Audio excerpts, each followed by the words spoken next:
My friend wrote these limericks that you'll hear tonight. I'm just going to read the first one here because it pertains to, well, what I just said. In Quadville, my friend David Flack has a cottage right on the main track. Every time Al Capone twists his arm for a loan, he empties his pockets out back. So we'll hear more of those later. Anyway, I was at, so thank you for coming out tonight. I was at Summerfolk last weekend, which always has a strong comic component to it.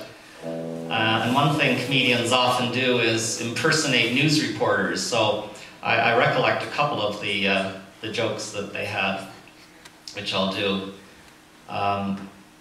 Yes, it's just been reported that a small two-seater plane has crashed into a cemetery in Newfoundland, and the death toll is estimated to be 180, but that figure is expected to rise as they continue digging and searching for bodies.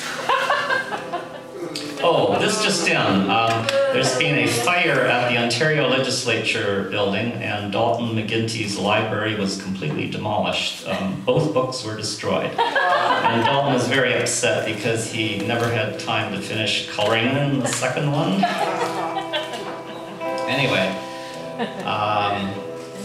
yeah, speaking of plane crashes though, did you know that more people are killed by donkeys every year than airplanes?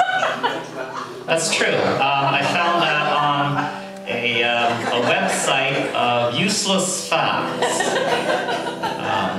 But actually, it's a donkey across the board. But actually, it's probably more of a useful fact to know that actually donkeys are more dangerous than airplanes.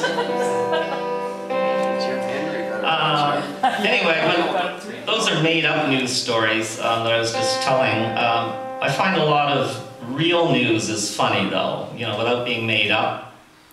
Just last week in the newspaper, there was an Elvis impersonator festival in Niagara Falls, and vendors had paid up to $600 for a table to sell their merchandise, and they were extremely upset because hardly anyone showed up.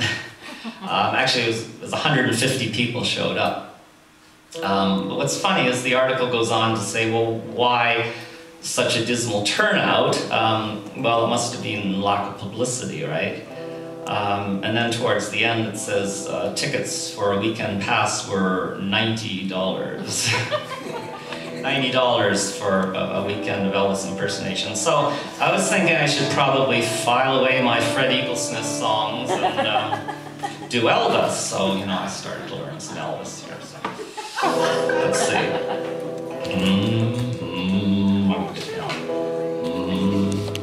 Are you lonesome tonight? Do you miss me tonight? Are you sorry we drifted apart? Does your memory stray to a bright sunny day when I kissed you and called you sweetheart? Do the chairs in your parlor seem empty and bare? Do you gaze at your doorstep and picture me there? Is your heart filled with pain? Shall I come back again? Okay, that's enough Elvis for tonight. Anyway, it was $90 for that, and Summerfolk was only $70. So if, you know, if you're thinking of relocating in Ontario, I probably want to choose a place like Owen Sound or Niagara Falls. Anyway, also in the news last week, did you hear about the 7-year-old girl who tried to set up a lemonade stand at a street festival in Oregon? The authorities swooped down on her with a $700 fine, and she went home crying. Not very funny, but I'm sure they're going to work this. I'm sure you'll see this in a Simpsons episode. It's perfect. might think, well, that's down in the States, right? It's not going to happen in Canada. But there was another article in the paper, and this was just a few days ago. Somebody had a backyard barbecue in Arlington, east of Toronto. And the bylaw officers came down. They were asking everybody what they ate, because apparently, because it was an advertised event, he was not allowed to sell any homemade food.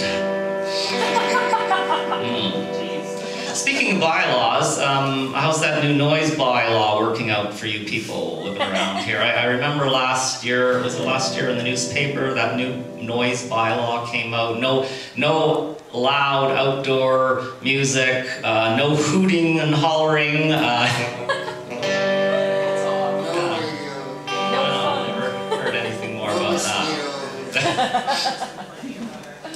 Anyway, I'd like to sing this poem about how things have changed over the last 40 years, and I think Andy might have more to say about this.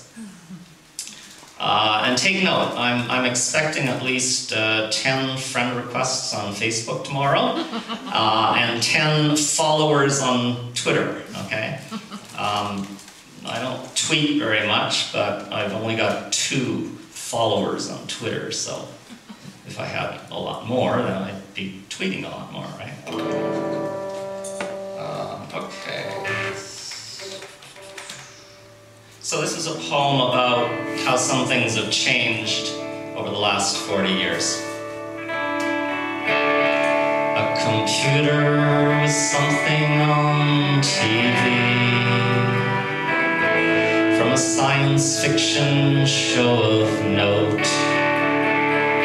A window was something you hated to clean, and a ram was the cousin of a goat. Meg was the name of my girlfriend, and a gig was a job for the nights. Now they all mean different things, and not really megabytes. An application was for employment. Program was a TV show. A cursor used profanity. A keyboard was a piano. Memory was something you lost with age. A CD was a bank account. And if you had a 3-inch floppy, you hope nobody found out. Compress is something you did to the garbage, not something you did to a file. And if you unzipped anything in public, you'd be in jail for a while. Log on was adding wood to the fire. Hard drive was a long trip down the road. A mouse pad was where a mouse lived. And a backup happened to your commode. Cut you did with a pocket knife. Paste you did with glue. A web was a spider's home, and a virus was the flu. I guess I'll stick to my pen and paper and the memory in my head. I hear nobody's been killed in a computer crash, but when it happens, they'll wish they were dead.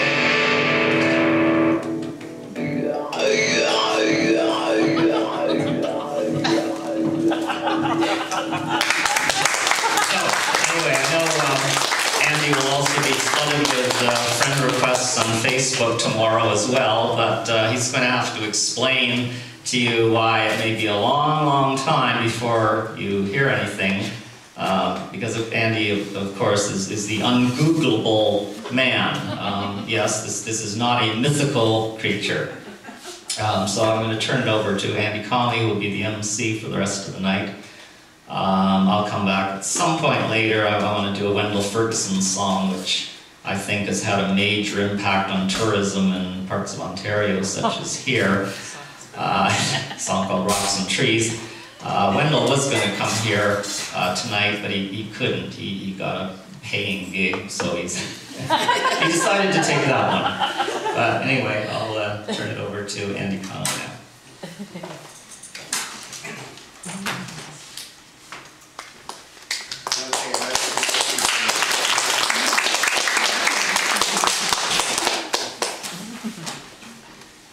See my notes.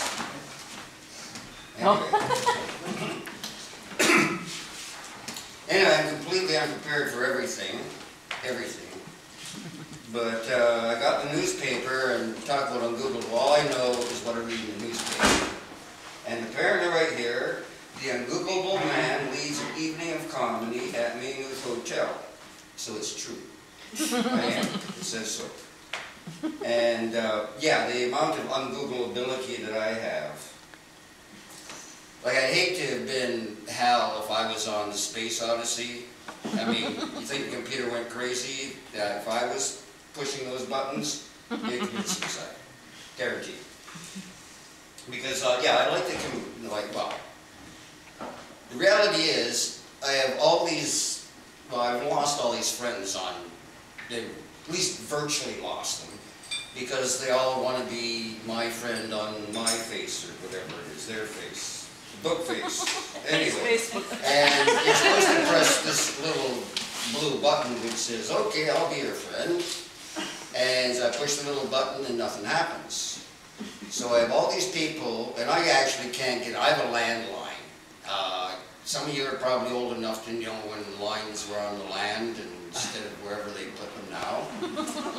So you can't really do certain things like get onto my face's space, and so I've never seen it. I've never actually gotten to see what I look like. I don't even know if I look like anything on my face.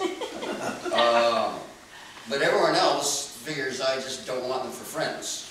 It doesn't matter how many times I push that silly little blue thing, it just doesn't send any messages. And I can't figure it out exactly now. Maybe I insulted it by changing the OK button to the FO button. And it got upset. Because they do get upset, you know, they're very sensitive. You put a comma, you know, comma.com instead of, or comma.com. I mean, you figured, once you get these computers started, you don't want them to stop, right? And so they put a period in, anything could happen if it stops. And so I put a comma in and like it couldn't handle it at all. I mean, they're really specific. They just melt right down and then they put you someone's face. So if anyone wants to send me a letter or any comment on my face, forget it. There'll be no response. I won't get it. You won't get it. No one will get it. So at least that far, it's ungoogleable.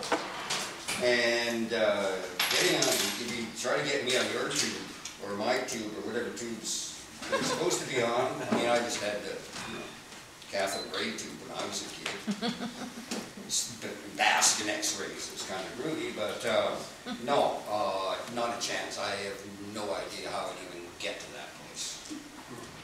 Mine just kind of riding the Tarsus. Does anyone know what the Tarsus is? Forget it. Okay. No, it's Dr. Who's oh, right, spaceship. TARDIS. TARDIS, yeah. The TARDIS. And TARDIS. Okay, so much of my voice.